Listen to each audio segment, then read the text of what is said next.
Maka kita berdoa, Allahumma rabbana tadhibil ba ishfini wa anta syafi Allah, Tuhan segala alam, aku sakit, sembuhkan aku ya Allah, dengan keberkatan sembuh dan seterusnya. Ya, tatkala ada ustaz meruqyah, tajwidnya dia merasa fokus, bacaannya melantun, melambai dan seterusnya karena sudah belajar bertahun-tahun, dan dia meyakini gara-gara bacaannya pasien ini sembuh, dan pasien pun mengiyakan dengan menghilangkan ketawakulannya, gara-gara kiai ini saya diruqyah saya sembuh, gara-gara air ini saya minum, ternyata air ini mujarab dari kiai, saya sembuh dengan air ini. Maka ketawakulannya hilang kepada Allah Subhanahu wa taala. Ini yang masuk ke dalam surga. Karena dia sudah hilang ketawakulannya kepada Allah. Tapi selama ketawakulannya dia yakin Allah yang menyembuhkan, sebabnya adalah bacaan, karena sudah ada yang dicontohkan dari Rasulullah SAW dan bacaannya sesuai dengan ajaran Rasulullah. Dan begitu juga pasien datang kepada seorang ustaz atau kiai minta untuk diruqyah dengan ketawakalannya, ya, dengan dia meminta doa karena memang ada anjuran dan contohnya Rasulullah SAW tanpa menghilangkannya ketawakalan kepada Allah, Allah yang Maha menyembuhkan, maka itu tidak mengapa dan itu dianjurkan. Maka nisbatnya sama halnya dengan mohon maaf, jangankan ruqyah. Bapak sekarang sakit, datang ke dokter Arif misalnya dokter Arif kita contohkan, ramai luar biasa. Padahal resepnya dokter Arif sama, mau sakit apapun obatnya sama. Tapi kenapa? Ada psikologis yang di sana. Kalau nggak berobat ke dokter Arif, kayaknya nggak sembuh. Udah nyoba ke dokter yang lain, kayaknya nggak sembuh. Padahal obatnya lebih mujarab. Hati-hati di sini. Ketawakalan kita bisa hilang. Kita mempercayai adalah obatnya dokter Arif dan dokter Arif yang menyembuhkan. Padahal dokter Arif itu betul berikhlas. Beliau tawakal juga mengobati, mungkin karena keikhlasannya. Ibadahnya beliau juga insya Allah, saya juga tahu beliau kajian ikut rajin di Al-Ghani dan sebagaimana istri juga beliau yakin, mungkin karena keikhlasan beliau, ketawakalan beliau, dan mungkin sambil meresep obatnya istri beliau juga saya kenal yang meracik obatnya mungkin sambil bersalawat atau berdoa, kita kan tidak tahu. Ya, mungkin itu yang. Tapi pasien yang berlebihan kalau nggak berobat ke dokter Arif, ya udah nyoba obat dokter ini nggak sembuh-sembuh, ternyata ke dokter Arif sembuh. Setiap ke dokter, hati-hati, kata-kata itu bisa menghilangkan ketawakalan kita kepada Allah, merubah bahwa dokter Arif yang bisa menyembuhkan atau obatnya yang menyembuhkan kita. Ya, jadi itu bisa, dan dimanapun itu bisa berlaku di dalam kita berobat. Ya, jadi hadis ini menyebutkan adalah tatkala ketawakalan seseorang itu pindah, ya selain kepada Allah Subhanahu Wa Taala, maka di sananya dia dicap sebagai syirik kepada Allah Subhanahu Wa Taala. Makanya ulama mengatakan syirik itu sangat luar biasa. Kalau yang akbar sudah jelas menyembah selain Allah. Yang asghar ini yang bahaya, kecil, ya diibaratkan oleh para ulama itu seperti semut yang hitam berjalan di malam yang hitam, tidak ada lampu, di atas batu yang hitam, hampir-hampir nggak kelihatan. Contohnya, ya Pak Gun dengan Pak Taufik jalan, ya, atau sedang nyetir naik mobil, tiba-tiba ada bis depan langsung naik. Untung ada Pak Taufik tadi, kalau enggak kita akan kecelakaan. Kata-kata untung ada Pak Taufik, kita tidak langsung istighfar, alhamdulillah, segala puji Allah untuk selamatkan Allah. Itu ucapan kita. Tapi kata-kata untung ada Pak Taufik, kalau enggak ada Pak Taufik udah mati kita. Kata-kata untung itu sudah bagian definisi para ulama mengatakan syirik kecil. Karena kita menghilangkan kalimat istighfar dan mengucapkan alhamdulillah atau bersyukur kepada Allah karena terhindar dari musibah. Jadi ini menjadi permasalahan yang tentunya sama-sama perlu kita ini. Nah, Rasul mengatakan asyamu yaumul arafah. Puasa pada hari Arafah, yang dikatakan Rasulullah SAW, ihtasabu 'ala Allah ay yukaffar as-sanata allati qablahu ya wa sanata allati ba'dah. Puasa pada hari Arafah, ya, itu ganjarannya bisa menghapuskan dosa setahun yang lalu dan setahun yang akan datang. Jadi 2 tahun udah lewat dan yang akan belum kita sampaikan. Nah, seandainya kita meninggal setelah Idul Adha, maka dosa kita sudah diampunkan setahun yang akan datang. Ya gitu. Kalau kemarin tadi pagi keadaannya di sana ada dikir, tak kirain itu jendelanya tetangga sebelah, yang kata Pak Warka itu mau ditempelin nanti sepeninggalan yang pernah jadi pada DKM, kayak Pak Taufik udah meninggal, fotonya dipajang di sana katanya. Nanti yang belum meninggal dipajang di sana. Jadi fotonya dia meninggal di sana, tapi sudah puasa Arafah, ya pahalanya sudah mengalir setahun. Ya, sudah dimaafkan gitu ya. Yang mudah-mudahan bisa terrealisasi gitu. Yang mantan DKM atau dia sudah. Ya guyonan aja, tapi bagus juga sih itu. Saya luar biasa itu kalau seandainya kaligrafi ada bisa ini ya. Saya dengar jihad katanya kaligrafi nggak nyunah katanya. Nanti bisa kita bahas di pertemuan yang lain. Ya insya Allah. Ya, jadi kita nggak ini, jangan katanya kita lihat hadisnya dari mana. Nanti kita bisa kompromi mana yang ini kondisikan insya Allah. Baik, kita lanjutkan. Jadi konteksnya di dalam Arafah ya atau Yaumul Idul Adha ini begitu banyak karena Allah Subhanahu wa taala mencintai umat Nabi Muhammad ini, karena sesungguhnya di dalam hadis yang lain tentang hewan kurban ya, pernah para sahabat duduk bersama Rasulullah SAW dan para sahabat bertanya, ya Rasulullah, ma li hada, ya, apa esensi daripada kurban ya.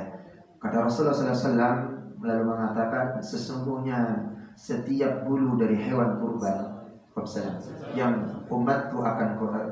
Sebelum mengatakan seperti itu, melihat apa al-adhiyah. Ya Rasulullah, para sahabat bertanya, apa esensi pentingnya? Kenapa harus capek-capek kita ini disuruh untuk berkorban? Kata Rasulullah SAW, innal, sesungguhnya kurban itu adalah syariat ya abika Ibrahim. Sesungguhnya kurban itu adalah syariat daripada bapak kalian atau bapak kita Nabi Ibrahim alaihissalam.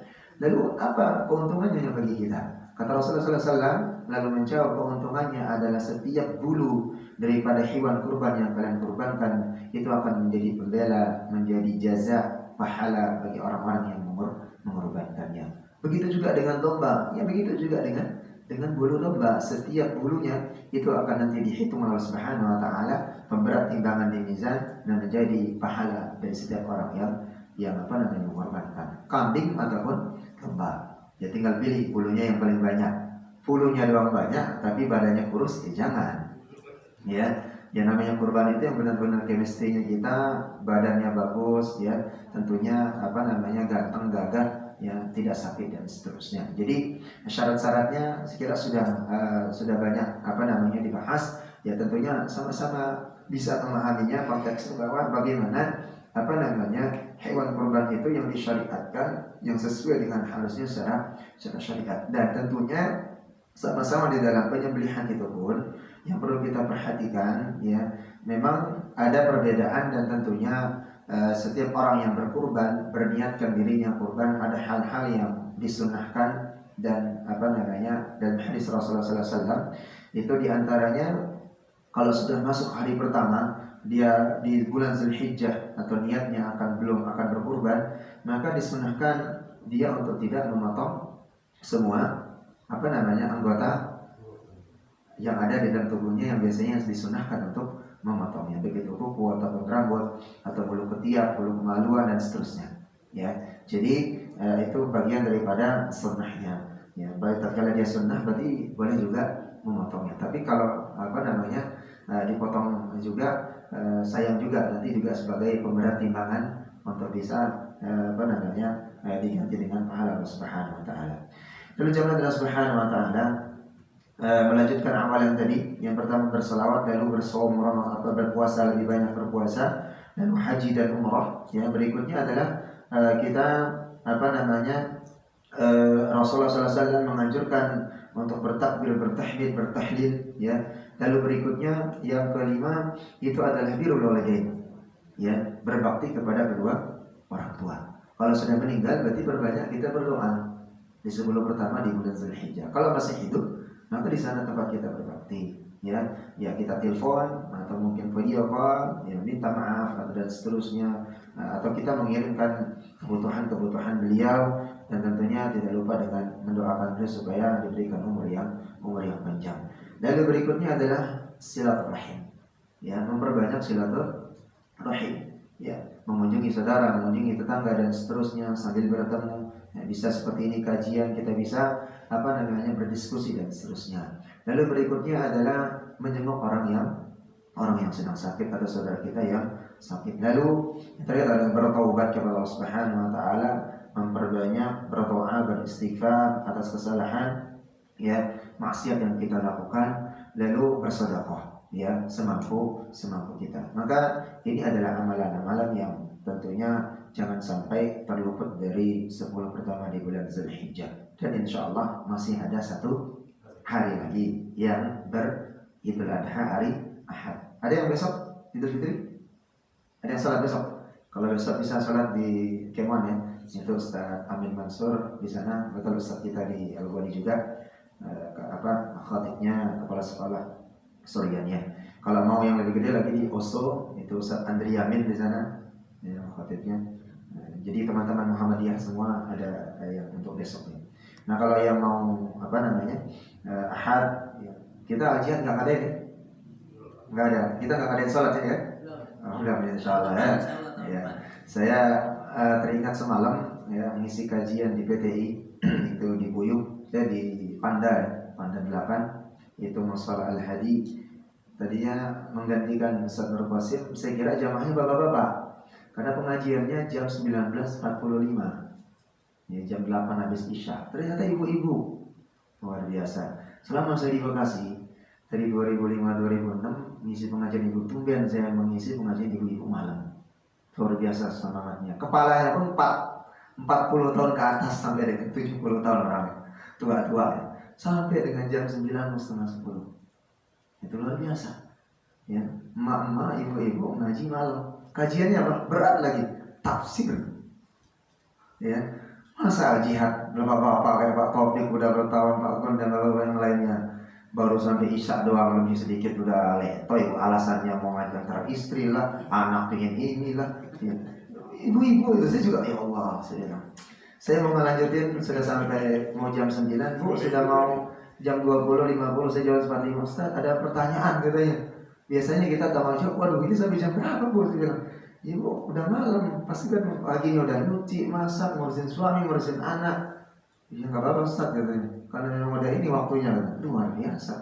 Setelah saya tanya ternyata itu juga dulu kader-kader tahsin Quran sebelum ada lembaga El Arkan, Utsmani dulu. Udah duluan ngaji, Bu Muti di sana yang ngajar ini. Musolanya kecil, pojokan, tapi masih bagusan musola kita lah pokoknya.